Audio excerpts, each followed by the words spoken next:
نحمده ونصلي على رسوله الكريم اما بعد فاعوذ باللہ من الشیطان الرجیم بسم اللہ الرحمن الرحیم۔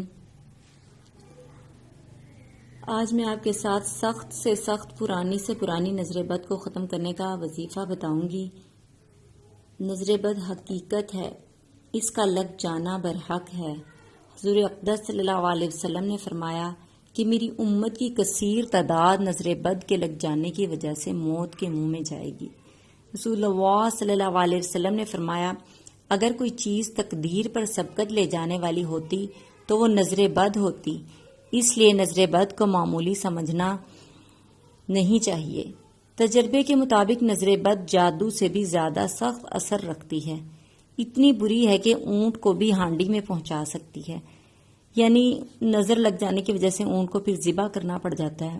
اکثر بچوں کو بھی نظر بد لگ جاتی ہے، بچے بھی بہت زیادہ روتے ہیں، چڑچڑے ہو جاتے ہیں، ضدی ہوتے ہیں، کہنا نہیں مانتے، دن بہ دن کھانے کے باوجود بھی کمزور ہوتے چلے جاتے ہیں، تو ان کو بھی نظر لگ جاتی ہے۔ یہ سب نظر بد کی وجہ سے ہوتا ہے۔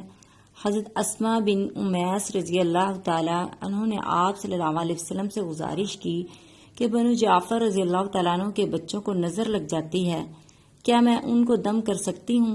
تو آپ صلی اللہ علیہ وسلم نے فرمایا کہ ہاں دم کر سکتی ہیں۔ یعنی ایک عورت بھی دم کر سکتی ہے، اس حدیث سے ہمیں یہ پتہ چلتا ہے۔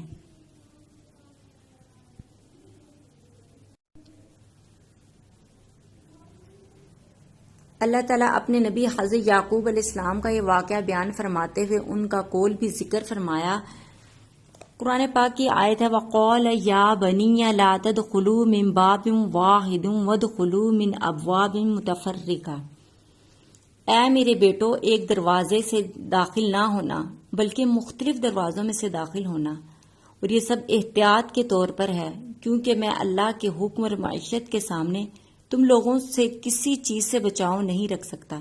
یقیناً حکم اللہ کا ہے اور میں اس پر توکل کرتا ہوں اور اسی پر ایمان لاتا ہوں۔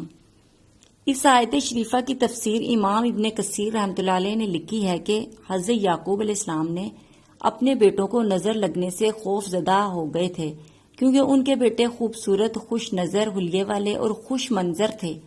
لہٰذا حضرت یعقوب علیہ السلام اس بات سے ڈرے کہیں لوگ ان کے بیٹوں کو نظر بد سے کوئی نقصان نہ پہنچا دیں، کیونکہ نظر کا لگنا برحق ہے جو کہ ہر کسی ماہر گھوڑ سوار کو اس کے گھوڑے سے گرا سکتی ہے۔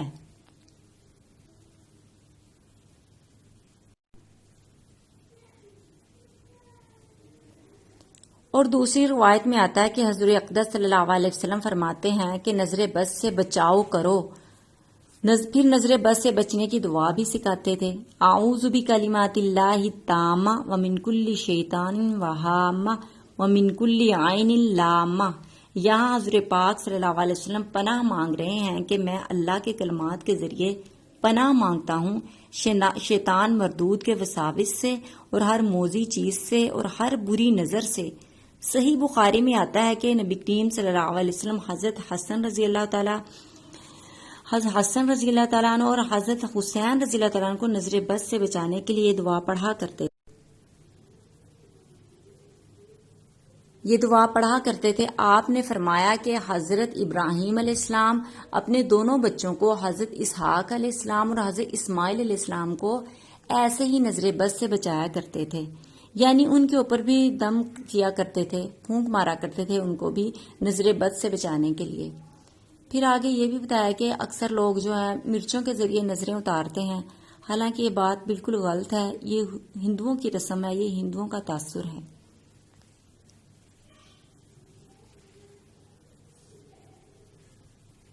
حضرت عائشہ رضی اللہ تعالیٰ عنہ سے روایت ہے کہ نظر بد کے خاتمے کے لیے نبی کریم صلی اللہ علیہ وسلم معوذتین پڑھنے کا حکم دیا کرتے تھے، سورۃ فلق اور سورۃ ناس پڑھنے کا حکم دیتے تھے۔ صحیح بخاری کی روایت ہے کہ حضرت ابو ہریرہ رضی اللہ تعالیٰ عنہ سے روایت ہے کہ آپ صلی اللہ علیہ وسلم نے فرمایا کہ نظر بد حقیقت ہے، اب اس حقیقت سے کوئی انکار نہیں کر سکتا کیونکہ یہ برحق ہے، اس سے انسانی موت بھی واقع ہو سکتی ہے۔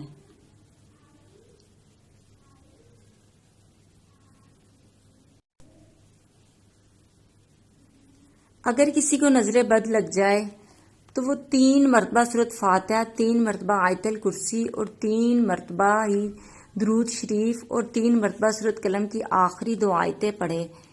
جو بھی یہ پڑھے گا انشاءاللہ تعالی فوری طور پر نظر بد ختم ہو جائے گی. اس کے بعد یہ پڑھنے کے بعد اگر آپ کو نظر لگی ہے تو اپنے ہاتھوں پر دم کرے، پھر ہاتھ اپنے بدن پر پھیرے، اور اسی طرح اگر کسی اور کو نظر لگی ہے تو یہی پڑھ کے سورۃ فاتحہ 3 مرتبہ، آیت الکرسی 3 مرتبہ، سورۃ قلم کی آخری 2 آیتیں وہ 3 مرتبہ اور 3 مرتبہ ہی درود شریف پڑھ کے کسی دوسرے انسان کے منہ پہ دم کر دے تو اس سے بھی نظر بد ختم ہو جائے گی انشاءاللہ. ام سلمہ رضی اللہ عنہ سے روایت ہے کہ آپ صلی اللہ علیہ وسلم نے ایک لڑکی کے چہرے پر کالے نشان دیکھے تو آپ صلی اللہ علیہ وسلم نے فرمایا کہ اس کو نظر بد لگی ہے، اس پر دم کرو. یعنی آپ صلی اللہ علیہ وسلم نے بھی دم کرنے کا حکم دیا. آپ صلی اللہ علیہ وسلم نے فرمایا کہ نظر بد کا لگ جانا برحق ہے، انسان کو اونچے پہاڑ سے گرا سکتی ہے. پھر دوسری حدیث میں آیا ہے کہ نظر بد سے اللہ کی پناہ طلب کیا کرو. جنوں کی بھی نظر لگ جاتی ہے، اس لیے ہمیشہ دعائیں پڑھتے رہنا چاہیے. آیت الکرسی پڑھتے رہیں، معوذتین پڑھتے رہیں، سورۃ فلق اور سورۃ ناس پڑھتے رہیں. حضرت ابو سعید خدری رضی اللہ عنہ سے روایت ہے کہ رسول کریم صلی اللہ علیہ وسلم جنات اور انسانوں کی نظر بد سے پناہ مانگا کرتے تھے. اور پھر جب سورۃ فلق اور سورۃ ناس نازل ہوئی تو آپ صلی اللہ علیہ وسلم انہی کو پڑھتے تھے. بعض دفعہ انسانوں کو خود بھی اپنی نظر لگ جاتی ہے تو اس کے لیے بھی وہ اپنے اوپر سورۃ فلق اور سورۃ ناس پڑھ کر پھونک مارے. اللہ تعالی ہم سب کو نظر بد سے بچائے، اپنے حفظ و ایمان میں رکھے. اللہ ہر بری نظر سے ہم سب کو محفوظ رکھے. آمین یا رب العالمین. السلام علیکم ورحمۃ اللہ وبرکاتہ.